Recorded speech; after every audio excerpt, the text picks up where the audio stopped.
Bonjour, je suis Mathieu Combat, le cofondateur de Poulon.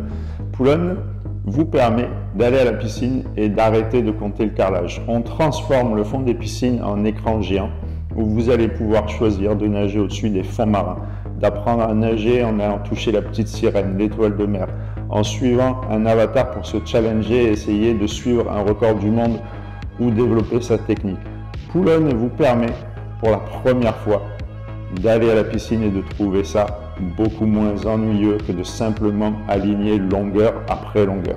Comment on a fait ça?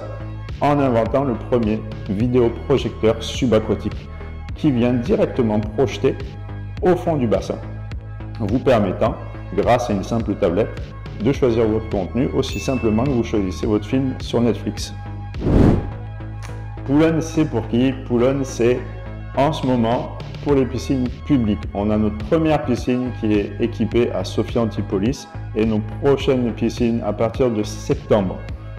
Après, nous aurons les piscines privées, les salles de sport, les hôtels et en 2025, les piscines de particuliers pour que tout le monde et le plus grand nombre ait accès à Poulon pour que cette expérience du carrelage soit finie et que vous ayez l'expérience vraiment des contenus. Poulon a été créé en 2022 suite à l'idée que j'ai eue au large de la Corse. Après avoir nagé avec des poissons, avoir vraiment eu de la végétation à regarder, je me suis dit il faut remettre ça au fond des bassins pour que tout le monde puisse enfin s'amuser à la piscine. Pour arriver à faire tout ça, on a été incubé à la Belle de Mai à Marseille. On a fait une première levée de fonds auprès de Business Angel qui a été suivie par BPI qui nous aide beaucoup et il faut le souligner, c'est un acteur important pour une start-up. On est en ce moment dans une deuxième levée de fonds qui va nous permettre d'accélérer et d'attaquer l'internationalisation de Poulon. Poulon a déjà réalisé une première levée de fonds d'amorçage pour la recherche et le développement de son produit. Aujourd'hui, le produit est au point, une première vente a été réalisée récemment. Vous sollicitez du coup une deuxième levée de fonds qu'on appelle Seed, consacrée au développement commercial. La particularité d'une levée Seed, c'est que les investisseurs souhaitent avoir la démonstration que Poulon a déjà trouvé son marché, c'est-à-dire que vous réalisez déjà un chiffre d'affaires non négligeable. Mon conseil, c'est de réaliser ce chiffre d'affaires avec un maximum de ressources externalisées et des prestataires en termes de marketing, commercial ou communication pour variabiliser les coûts et limiter au maximum les frais de structure. En effet, souvent, le dirigeant sous-estime la durée des processus de décision chez ses clients et le temps incompressible pour transformer un contact en vente.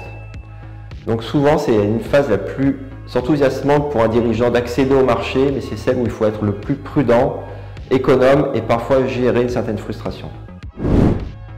Alors j'ai une question pour Sylvain. Poulon en 2025 a pour objectif l'internationalisation.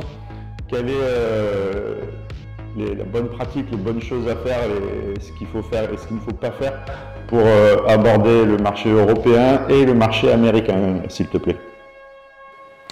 Mathieu, pour développer l'international, il y a plusieurs possibilités. La moins engageante, c'est de contractualiser et de déléguer à une société d'import-export, mais ce qui me semble assez éloigné des ambitions de Poulon et du souhait de maîtrise de la marque et du client. La plus engageante serait d'implanter une filiale à 100% gérée par un expatrié.